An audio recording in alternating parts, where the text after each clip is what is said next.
Matt got an ice cream machine for Christmas, and you two are talking about eating ice cream in this weather, which I think is really weird when you look at video like that. Here's what's funny.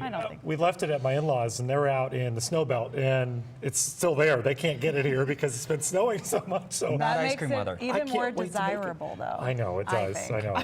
And then you get it, you're like, yeah. Well, guys, a lot of people, you know, Betsy and I were talking about this. You know, it's festive before Christmas, and then after Christmas, it's like, when's spring coming, right? Well, you know, looking long term, guys, 2 weeks from now, I know this is a long time out, but 2 weeks from now, I do see a pattern change, just like we saw this pattern change.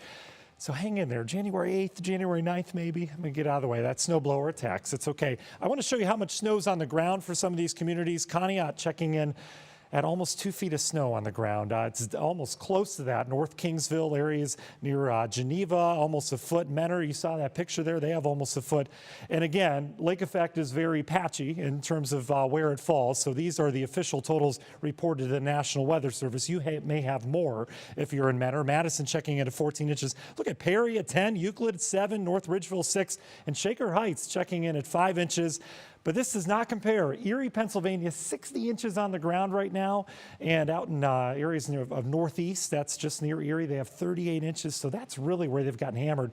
Portions of Erie and Crawford County out in PA. So here's the big setup now. We do have more snow coming tonight. I think it wanes in intensity tomorrow. We've got the Clipper system that went by again. We've got a wind across the lake again. And it's going to continue to blow in that just bitterly cold air across this lake water. And it kicked up that very heavy squall that we had moving south earlier. We're done with the heavy squalls from Akron down towards the south, but we turn our attention towards the lake effect snowbelt area because we've got a wind shift going on, and we're going to eventually tap into this Lake Huron connection, which we really haven't done a whole lot so far this lake effect season. So you can see that connection now. That wind shift just passed through. Some of that snow starting to develop, and this is only going to become a little bit heavier as we go through portions of the evening hour.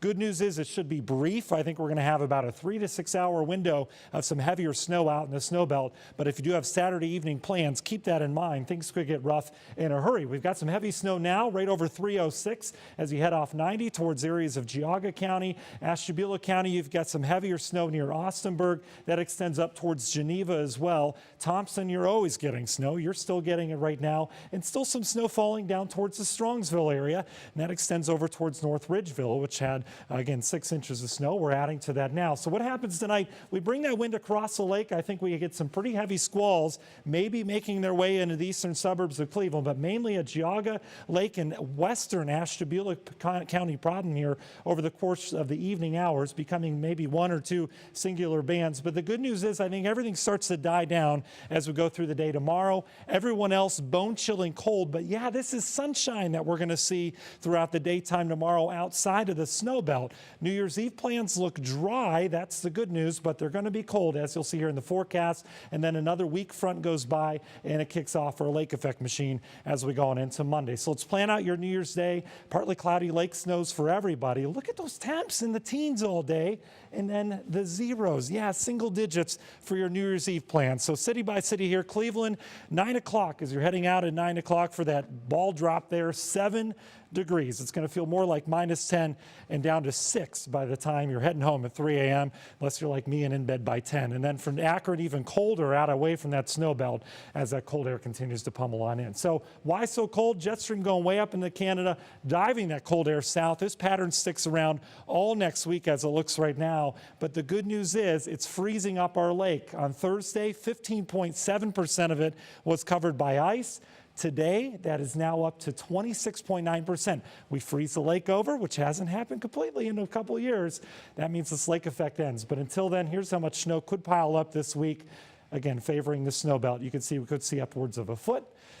And yeah, then hopefully we can freeze that lake over. Here's your Universal Windows Direct 7-day forecast.